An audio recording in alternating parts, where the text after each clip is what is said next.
Assalamualaikum warahmatullahi wabarakatuh. Perkenalkan, saya Jamila, mahasiswi keperawatan dari Universitas Esa Unggul. Saya di sini akan mempresentasikan hasil jawaban UAS mata kuliah Komunitas 2. Baik. Yang pertama, tahapan pelaksanaan asuhan keperawatan, yaitu 1. Pengkajian.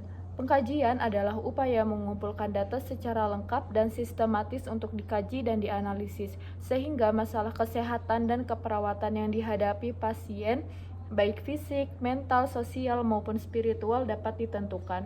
Tahapan pengkajian keperawatan ini mencakup 3 kegiatan, yaitu 1. Pengumpulan data, 2. Analisis data, 3. Penentuan masalah kesehatan serta keperawatan.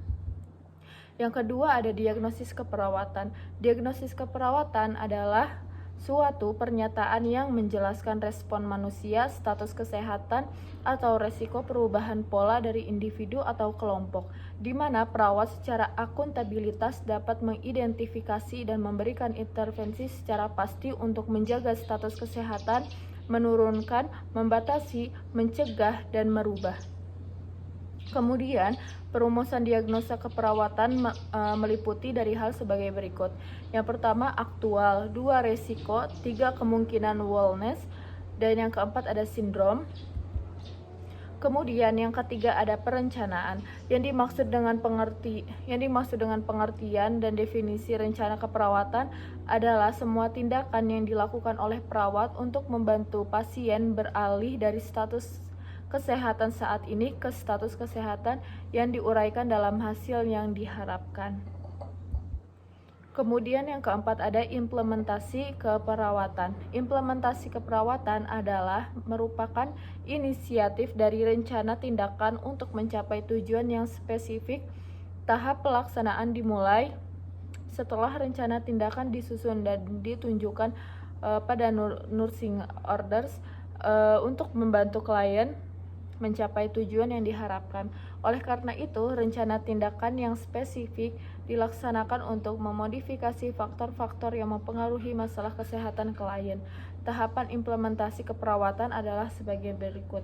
Yang pertama, tahap 1 persiapan, tahap kedua intervensi, tahap ketiga dokumentasi. Dan yang terakhir ada evaluasi keperawatan.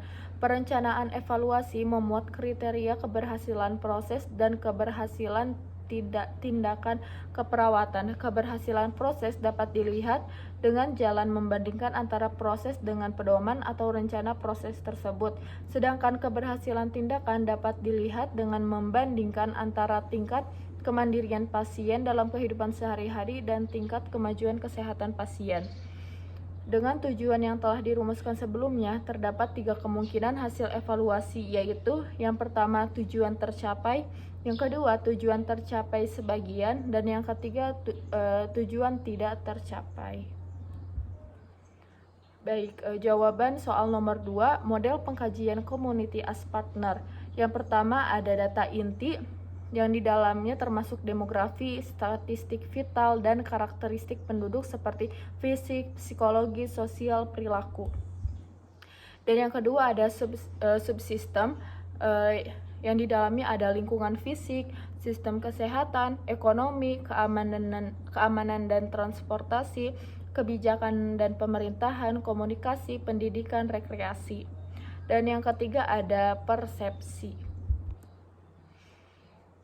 Jawaban nomor 3 yaitu strategi intervensi keperawatan komunitas. Yang pertama, proses kelompok atau group proses. Seseorang dapat mengenal dan mencegah penyakit tentunya setelah belajar dari pengalaman sebelumnya. Selain faktor pendidikan, pengetahuan individu, media massa, televisi, penyuluhan yang dilakukan petugas kesehatan, dan sebagainya. Dan yang kedua ada pendidikan kesehatan atau health promotion. Pendidikan kesehatan adalah proses perubahan perilaku yang dinamis, di mana perubahan tersebut bukan hanya sekadar proses transfer materi atau teori dari seseorang ke orang lain dan bukan pula seperangkat prosedur. Yang ketiga ada kerjasama. Berbagai persoalan kesehatan yang terjadi dalam lingkungan masyarakat jika tidak ditangani dengan baik akan menjadi ancaman bagi lingkungan masyarakat luas. Yang keempat ada pemberdayaan masyarakat. Proses pengembangan pengetahuan dan keterampilan untuk meningkatkan kemampuan seseorang mengambil keputusan yang mempengaruhi kehidupan seseorang. Kemudian jawaban dari soal nomor 4 yaitu menjelaskan dua diagnosis. Yang pertama ada hipertensi, merupakan penyakit yang mendapat perhatian dari seluruh kalangan masyarakat. Dampak yang ditimbulkan adalah berakibat jangka pendek maupun jangka panjang bagi penderitanya. Hal ini membutuhkan penanggulangan yang menyeluruh dan terpadu. Hipertensi menimbulkan angka morbiditas atau kesakitan dan mortalitas atau kematian yang tinggi. Penyakit hipertensi menjadi penyebab kematian 7,1 juta orang di seluruh dunia, yaitu sekitar 13% dari total kematian. Prevalensinya hampir sama besar baik di negara berkembang maupun negara maju. Perkembangan penyakit hipertensi berjalan perlahan tetapi secara potensial sangat berbahaya. Hipertensi merupakan faktor resiko utama dari penyakit stroke. Kemudian yang kedua ada diagnosis diabetes mellitus, merupakan sekumpulan gangguan metabolik yang ditandai dengan peningkatan kadar glukosa darah atau hiperglikemia akibat kerusakan pada sekresi insulin, kerja insulin, atau keduanya. Diabetes mellitus merupakan suatu kelompok penyakit atau gangguan metabolik dengan karakteristik hiperglikemia yang terjadi karena kelalaian sekresi insulin, kerja insulin, atau kedua-duanya. Hiperglikemia kronik pada diabetes mellitus berhubungan dengan kerusakan jangka panjang, disfungsi dan kegagalan beberapa organ tubuh terutama mata, ginjal, saraf, jantung, dan pembuluh darah. Kemudian jawaban dari soal nomor 4, persamaan antara populasi beresiko dan populasi rentan. Populasi beresiko merupakan populasi yang memiliki kemungkinan untuk terkena suatu penyakit. Gambaran masalah kesehatan dan besarnya risiko dapat kita ketahui secara tepat bila jumlah kasus dan populasi yang beresiko diketahui. Misalnya penyakit polio.